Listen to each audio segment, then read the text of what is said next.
Hello viewers, আসসালামু আলাইকুম। Welcome to my channel. এটা আজকে আমার প্রথম ব্লগ বা প্রথম রেসিপি শেয়ার করা আপনাদের সাথে। তো আমি আজকে রান্না করব কাঁচা কলা দিয়ে কীভাবে লটিয়া শুটকি রান্না করবেন। দেখেন, আমি প্রথমে কড়াইতে তেল দিয়ে তাতে লটিয়াগুলা হালকা ভুনে নিয়েছিলাম। এতে টমেটো, পেঁয়াজ, কাঁচামরিচ, তারপর অল্প একটু রসুন কুচি দিয়ে নেড়ে চেড়ে নিচ্ছিলাম। অনেকক্ষণ ধরে নাড়া ছাড়বেন, কারণ পেঁয়াজগুলো একটু বড় বড় দিয়েছিলাম, মানে টমেটো পেঁয়াজ ওগুলো যেন একটু হালকা নরম হয়ে যায়, তাই অনেকক্ষণ ধরে শুটকির সাথে তা ভুনে নিতে হবে। এর ফাঁকে আমি কলাগুলা আগে থেকেই ভিজিয়ে রেখেছিলাম হলুদ আর লবণ পানিতে, কারণ কলা হচ্ছে কালো হয়ে যায়, যার কারণে হলুদ আর লবণ দিয়ে ভিজিয়ে রাখলে তার কালো হয় না।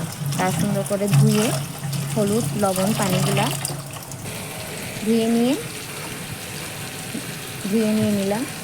এরপর কড়াইতে হলুদ গুঁড়ো দিলাম আধা চামচ, মরিচের গুঁড়ো দিলাম 1 চামচ, ভাজা মশলা দিলাম আধা চামচ,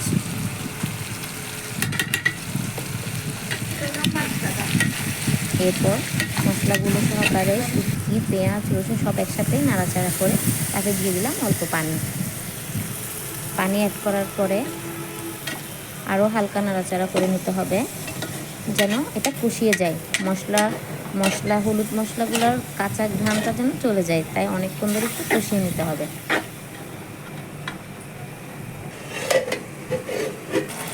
তারপরে একটু ঢাকনা সহকারে ধুয়ে নিলাম।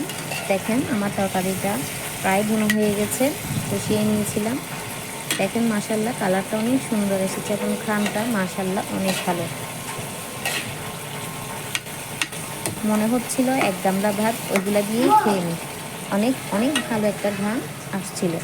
যারা শুটকি লাভার তাদের কাছে অবশ্যই এই ঘ্রাণটা অনেক ভালো লাগবে। এবার আমি তাতে অ্যাড করে দিলাম কাঁচা কলা। কাঁচা কলা আপনারা আপনাদের পরিমাণ মতো দিতে পারবেন, চাইলে কম বেশি করে নিতে পারবেন।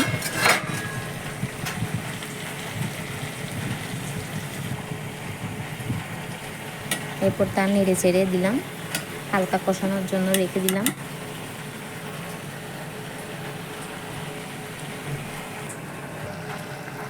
ঢাকনা দিয়ে দিব। তারপরে দেখেন, আমার কলাগুলা কষানো হয়ে গেছে, অনেক ভালো একটা ঘ্রাণ আসতেছে। আমাদের ফ্যামিলিতে এই রেসিপিটা অনেকই প্রিয়, সবারই প্রিয়। আমরা এই রেসিপিটা দিয়ে ভাত আমরা অনেক, মানে কি বলবো, সবাই অনেক ভালো ভাত খাই, অনেক বেশি ভাত খাই। তারপর দিয়ে দিলাম লবণ। দেখেন, আমার রেসিপি প্রায় শেষ। অনেক অনেক ভালো হয়েছে, অনেক ঘ্রাণ হয়েছে। যেই রেসিপি দেখতে ভালো তা খেতেও ভালো। আসলে আমি এটা একটা আমার আপুর বাসায় নিয়ে যাব, তাই বক্সে ভরে নিচ্ছিলাম। আপনারা যদি আমার রেসিপি ভালো লাগে অবশ্যই বাসায় ট্রাই করবেন। দেখেন, ধনেপাতা দিয়ে আমার রেসিপিটা শেষ করলাম। সবাই আমার জন্য দোয়া করবেন যেন আরও ভালো ভালো রেসিপি আপনাদেরকে শেয়ার করতে পারি। আল্লাহ হাফেজ, আসসালামু আলাইকুম।